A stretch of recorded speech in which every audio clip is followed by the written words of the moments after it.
Imagina un lugar donde el horror se disfraza de silencio, donde los gritos se apagan detrás de muros de concreto, y donde el abuso se convierte en una rutina oscura, escondida a plena vista. Esto no es una película de terror ni una novela negra. Esto fue real. Esto fue Abu Ghraib en el año 2003, en plena invasión de Irak, un escenario donde la humanidad perdió su última batalla. Prisioneros desarmados, hombres atrapados en un laberinto de miedo y desesperación, fueron sometidos a torturas inimaginables, fueron humillados, golpeados, electrocutados. Las cámaras de seguridad no mostraron compasión, pero sí captaron escenas que helaron la sangre del mundo entero. Fotos que dieron la vuelta al planeta, revelando la cara más oscura de la guerra y la crueldad humana.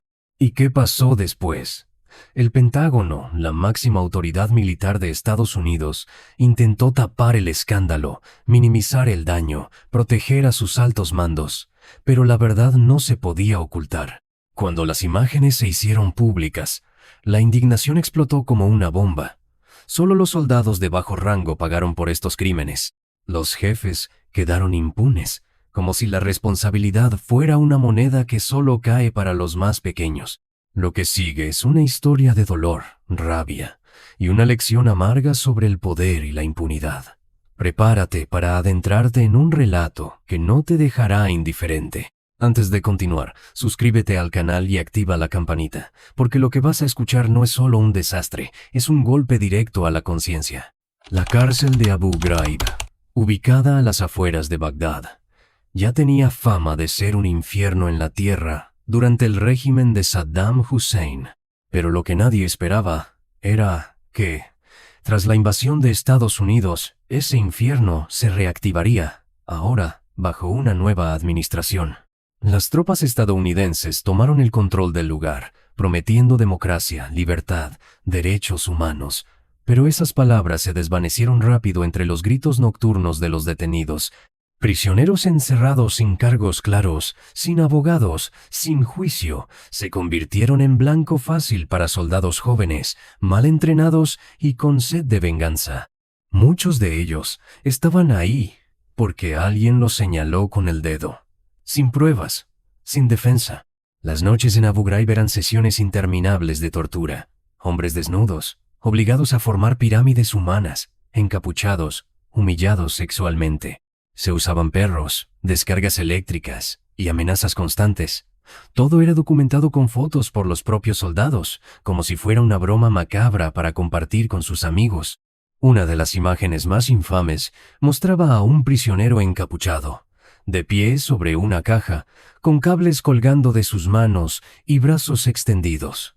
Le dijeron que si se movía, recibiría una descarga eléctrica. No sabemos si fue verdad, pero el miedo, el terror en su cuerpo, lo decía todo.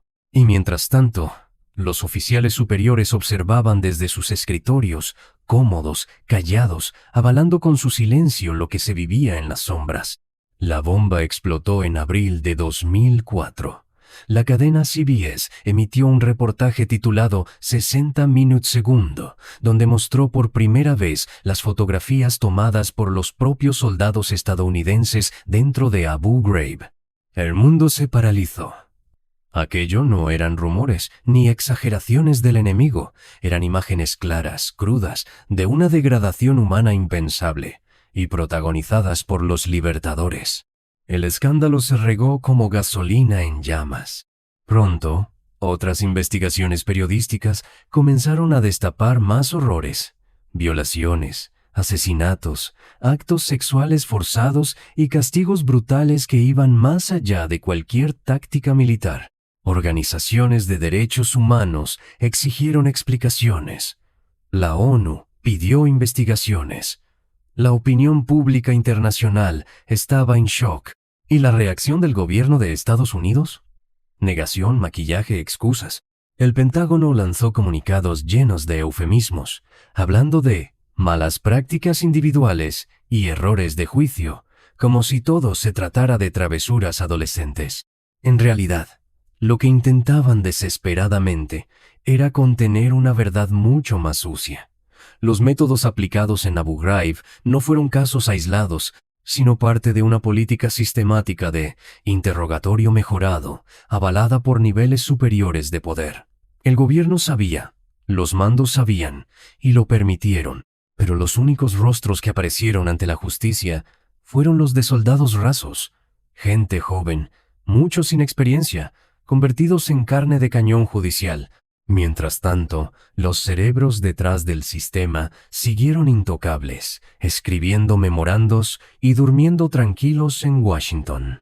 En los juicios militares que siguieron, solo 11 soldados fueron condenados, todos de bajo rango. La más conocida fue Lindy England, una joven reservista de 21 años, fotografiada sujetando con una correa a un prisionero desnudo como si fuera un perro. Su imagen se volvió símbolo del escándalo, y también la excusa perfecta para encubrir a los verdaderos responsables. Fue sentenciada a 3 años de prisión, solo 3 años por humillar, vejar y torturar. Otros recibieron condenas similares o incluso menores. No hubo generales procesados, nadie en el Pentágono fue castigado, nadie en la Casa Blanca asumió responsabilidad.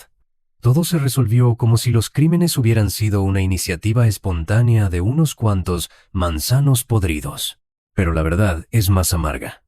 En 2003, el entonces secretario de Defensa, Donald Rumsfeld, había aprobado técnicas de interrogatorio que violaban la Convención de Ginebra.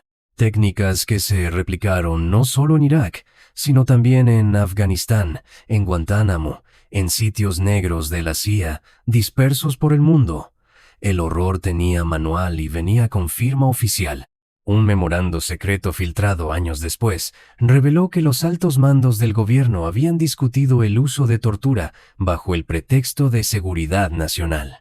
Palabras frías, técnicas sofisticadas, eufemismos legales, para justificar el infierno. Abu Ghraib no fue un accidente, fue un experimento. ¿Y los prisioneros? La mayoría jamás fue juzgada ni recibió reparación. Muchos siguen desaparecidos. Otros viven con traumas imborrables. No eran terroristas. No eran combatientes peligrosos. Muchos estaban ahí por error, por venganza entre vecinos o por estar en el lugar equivocado a la hora equivocada. Después del escándalo, Estados Unidos prometió reformas. Se cerraron prisiones secretas. Se revisaron manuales, se juró que nunca más ocurriría algo así, pero el daño ya estaba hecho. La imagen del Salvador democrático quedó manchada para siempre. Abu Ghraib se convirtió en sinónimo de hipocresía, de doble moral, de impunidad maquillada con banderas. En Irak, las consecuencias fueron brutales. La población perdió la poca fe que quedaba en las fuerzas de ocupación. Las torturas alimentaron el odio. Sirvieron como combustible para grupos extremistas y encendieron una espiral de violencia que aún hoy tiene ecos. Lo que comenzó como una supuesta liberación terminó siendo una fábrica de rencor. Años después, muchas de las víctimas intentaron denunciar, exigir justicia en tribunales internacionales. Pero los muros del poder son altos. Las demandas fueron desestimadas, los archivos clasificados, y los responsables premiados o promovidos, porque así funciona el mundo cuando la justicia tiene precio y nombre de origen. Abu Ghraib no fue solo una prisión. Fue un espejo de lo peor que puede hacer el ser humano cuando cree tener el permiso para todo. Un laboratorio del horror auspiciado por la bandera de la libertad. Lo más perturbador es que, si no se habla, si no se recuerda, si no se denuncia, puede volver a repetirse. Por eso esta historia no debe quedar en el olvido. No es un cuento, no es ficción. Es real. Pasó. Y podría volver a pasar en cualquier rincón del planeta donde el poder se imponga por encima de la dignidad. Si este video te estremeció, comparte esta historia. Que el mundo no se olvide. Suscríbete y únete a quienes no callamos cuando otros sufren en silencio. Porque la verdad incomoda, pero también libera.